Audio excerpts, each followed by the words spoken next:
Between rush and crowd. बहुत अच्छा question पूछा है पल्लवी ने, Pallavi from Bhagwan Parshuram public school जगाते, right, that's good, please have a seat. बहुत अच्छा क्वेश्चन पूछा कि difference between rush and crowd. ये बहुत बड़ी ग्रामेटिकल मिस्टेक बहुत सारे बच्चे करते हैं व्हाइल स्पीकिंग इंग्लिश, इंग्लिश बोलते टाइम। डिफरेंस क्या है रश में और क्राउड में? देखिए, क्राउड का मतलब है भीड़। Clear to everybody? Yes sir. Clear to everybody? Yes sir. अब एक हमारे पास भीड़ के लिए वर्ड है रश, एक भीड़ के लिए वर्ड है रश।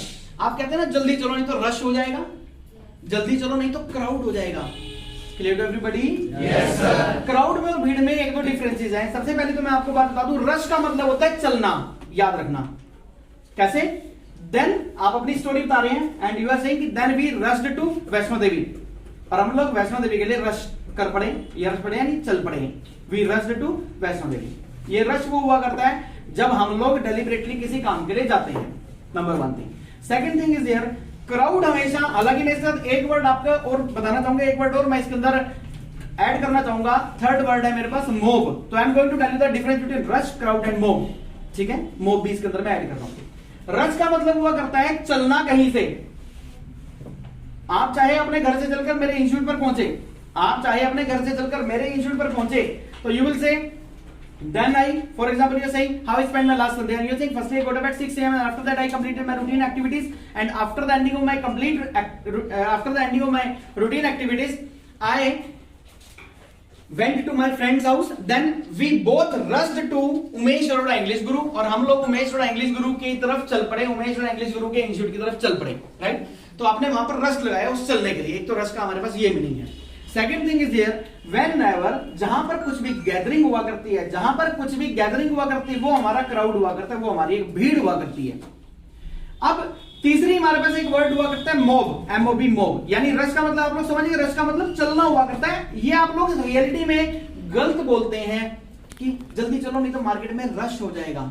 आपने कहीं पर ऐसा लिखा देखा कि हैवी रश वाज देयर? कभी भी नहीं लिखा देखा होगा। मैंने भी आज तक हजारों पेजेस पढ़े इंग्लिश के, एक भी पेज में अगर आपने पढ़ा लिखा हो तो बताइए, लेकिन ऐसा जरूर लिखा देगा then we rushed to Vaishno Devi, then we rushed to langar hall, then we rushed to, या कहीं पर भी। तो रश का मतलब चलना हो गया।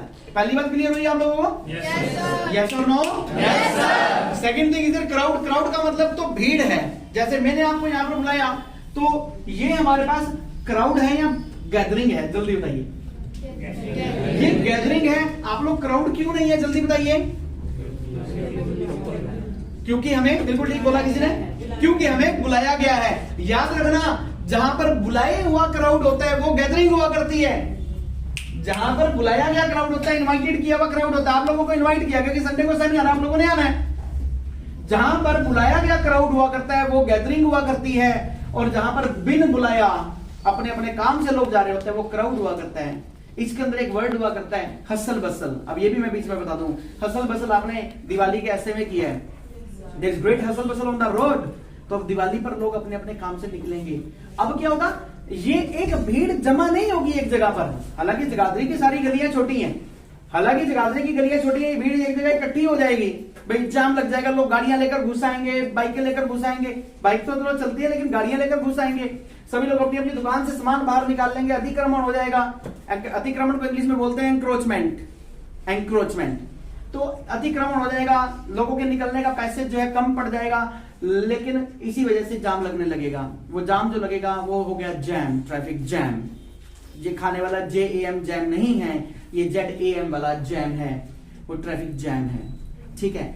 और सामान्य से थोड़ी ज्यादा पब्लिक सड़कों पर दिखाई देने लगेगी, वो हो जाएगी हमारी चहल पहल। हिंदी में वर्ड है चहल पहल, इंग्लिश में हो गया हसल बसल। बहुत सारे लोग इसमें बोलते हैं, गलती करते हैं, दे यूज्ड टू स्पीक, वो थोड़ी सी गलती ये करते हैं, वो क्या करते हैं, वो इसके लिए हसल बसल के लिए, यानी वो क्या करते हैं, चहल पहल जो ना, इसके लिए इंग्लिश में है तो हमारे पास hustle bustle, they actually use a word, वो वर्ड यूज करते हैं हस्टल बस्टल। पता नहीं कुछ लोग ऐसा क्यों यूज करते हैं हस्टल बस्टल। ये बेटा टी साइलेंट है, T silent is not hostel Bansal, the word is hustle bustle. Is it clear everybody? Yes sir.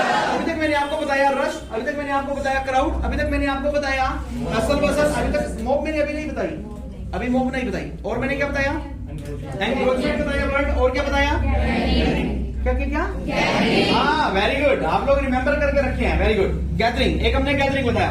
अब मैं आपको बताने जा रहा हूं लास्ट वर्ड है इसी कैटेगरी के अंदर, मोब। मोब क्या हुआ करती है? देखो, क्राउड जो हुआ करता है वो एक भीड़ हुआ करती है। क्राउड जो हुआ करता है वो एक भीड़ हुआ करती है।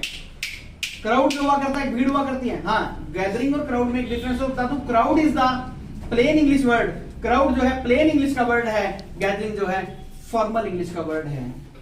गैदरिंग जो है फॉर्मल इंग्लिश का वर्ड है, तो हमेशा गैदरिंग वर्ड यूज किया जाएगा। ठीक है, अगली बात, मोब क्या हुआ करते हैं? मोब हुआ करती है अनियंत्रित भीड़। एक ऐसी भीड़ जो कि नियंत्रण में ना हो, एक ऐसी भीड़ जो अनियंत्रित हो, अनकंट्रोल्ड क्राउड।